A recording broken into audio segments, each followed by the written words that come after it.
conversations while we were casting, it came up with my producer.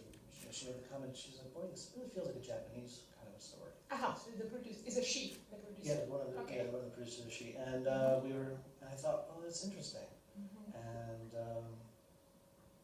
you know, I continued to think about it, and, you know, as I thought about it, I said, you know, boy, it really makes sense. And I started really researching Japanese history and literature and seeing. You had that hokusai in there. Yes, there's hokusai. It shows up a few times. The curtain, yes. And then, you know, there's a history in Japanese literature similar to like Romeo and Juliet of like a lover suicide, and this goes back in, you know, their theater culture a long time. And so all of a sudden it made sense, and then I thought, okay, well, if I'm going to do it with Japanese actors, I should make it in Japanese, and at least in New York, it'll add to, or at least in English-speaking countries, it'll add to sort of the feeling of isolation that they have, because they're sort of in a separate world, isolated by language. Yeah. And so that was, you know, that was part of it. And then and so then to get to dreaming, the film kind of came to me not in a dream, but as if it were a dream. Okay.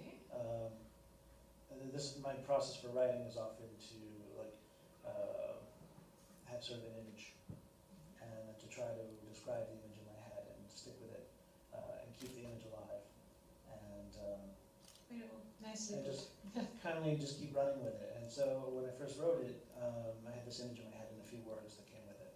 And so I sat down, you know, I was out, and I kept the words going and the image going, and I came home and I sat down and I wrote for like 6 hours straight. And I sort of left with the majority, you know, 90% of what you see.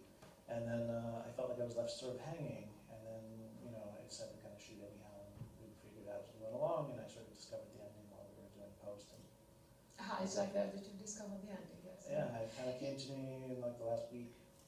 You know, it's a funny thing, because recently, maybe part of you have seen, at the French Institute, it was a short film of 1 minute, starting like a dream in a dream in a dream, asking which is reality and which is dream. And it's all the time it was going from one dream to another. Because I never thought that it was suicidal in the end. You see, I thought it was just a dream, and the idea of being together even over the dream. Well, I mean, you know, part of the dream, I mean, part of what I wanted to do while making it too was that, so you could watch this and it could be as if it were your dream. Yeah. And so that you see it and you remember these pieces, and you're left with a very vague image that you can attach to, and you can put your own history to, and everybody has their own meaning for it that way. I've talked to so many people that had all sorts of different, you know, different meanings, you know, things I've never thought of. It usually is happening like that. And, so it's almost, you know, it's more about everybody that sees it, you know, and what they want to tell me. I usually try to be a little quiet, and leave it open. So. Okay, the specialist.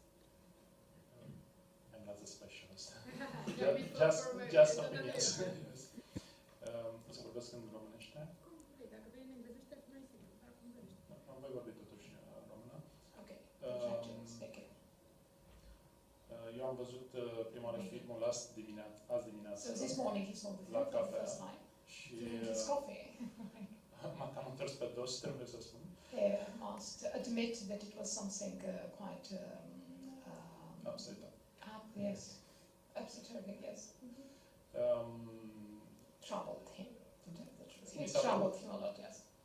Nu știu dacă acum o să spun impresii la care nu v-ați gândit, dar asocierea mea a fost cu clasicul love story. From his point of view, it was the classical love story. Of Eric Segal. Din anii 70. From the 70s, yes. Dar în prezent cu mult mai multă depresie. But more depressive, so to say. Okay. În anii 70 depresia era virată cumva în romanță. So in the 70s it was more or less a romance, a depressing romance, yes? Acum e o depresie mult mai puțin mascată, mi se pare. It's less masked nowadays, this kind of depression, yes? Și filmul mi s-a părut foarte sugestiv și... It was extremely suggestive? În acest sens, mi s-a părut că este povestea unei depresii. So it's a story of a depression from his point of view. course not a money depression, but it's a psychical one. Deși m-aș întreba dacă o depresie este, sau de fapt sunt două. In fact, it's one or two from your point. I mean, two people in a very difficult moment from Am fost destul de the intrigat. depression point of view. Am fost destul de intrigat de final și nu. He was quite intrigued by the ending. So he was asking, there are the two of them are passing through. Chiar am o teorie despre asta. He even has his own theory about that. Care?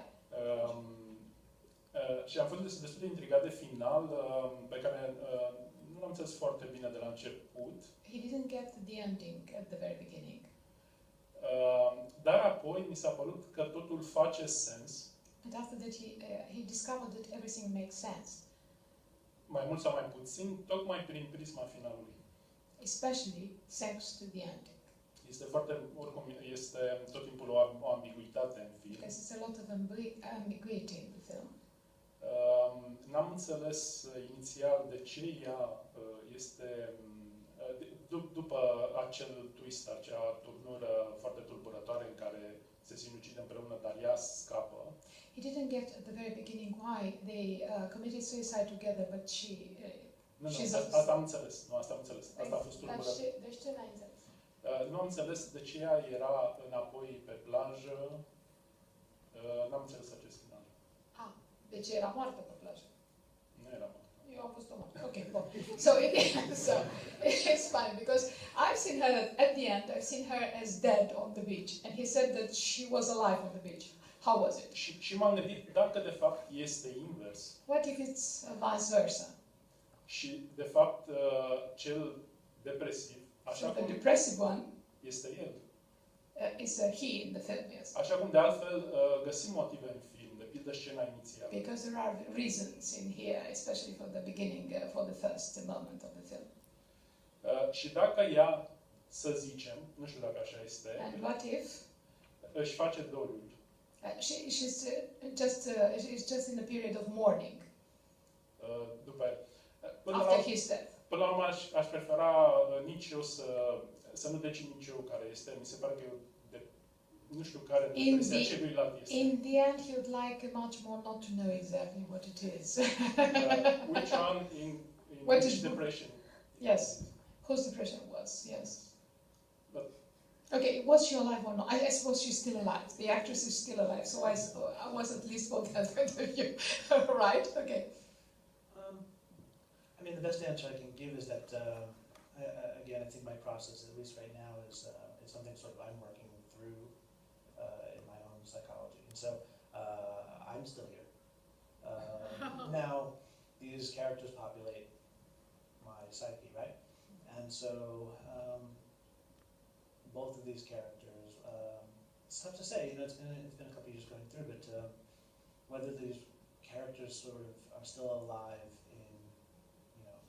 in my unconscious mind, I'm unclear. I think a lot of the issues with the depression that you see and all of that stuff has, you know, having put it onto film and having made this has resolved itself in a way. So, in some sense, both characters have died, going past the boundaries of the film. But you know, it was made to be a bit ambiguous, and I like the question. I mean, I have my version of it that you know I could say, but I kind of prefer to kind of keep a little secret. But I can say that really the only thing that really is in any kind of real timeline is basically maybe the beginning of the train. No, not even the train scene. When she wakes up, she goes to the mirror. She has her pills. She goes lays down, and then everything else that is fantasy, and you know, I'm not sure in any of it. It's all just a haze of dreaming and fantasy about the possibilities of life, and what if you gave yourself an ultimatum to correct, you know, what your depression. It's sort of like if you're stuck in an existential depression. I work to cope with the depression better, to get control. Yeah, I mean, it sort of is meant to be like an escape route. You know, it's very philosophical, but in I think it's like the myth of Sisyphus. The opening lines of Camus' work says, the greatest question of is philosophy is the question of whether one continues to live their life or not. And so it's kind of just a study based on that. Anyway, I think it is better for the film to be ambiguous. Yeah. Much better. Yeah. In this case, better, much better. Yeah, I mean, I like films like that. If you've ever seen, the best example I can think of is one of the earlier artistic films I saw was Eraserhead, the David Lynch film. And I still to this day have no idea what that film means or anything, but it grabs me and it moves me and it keeps me thinking about it. And I think that's more important than having a defined answer or plot or whatever. Thank you. Thank you so much.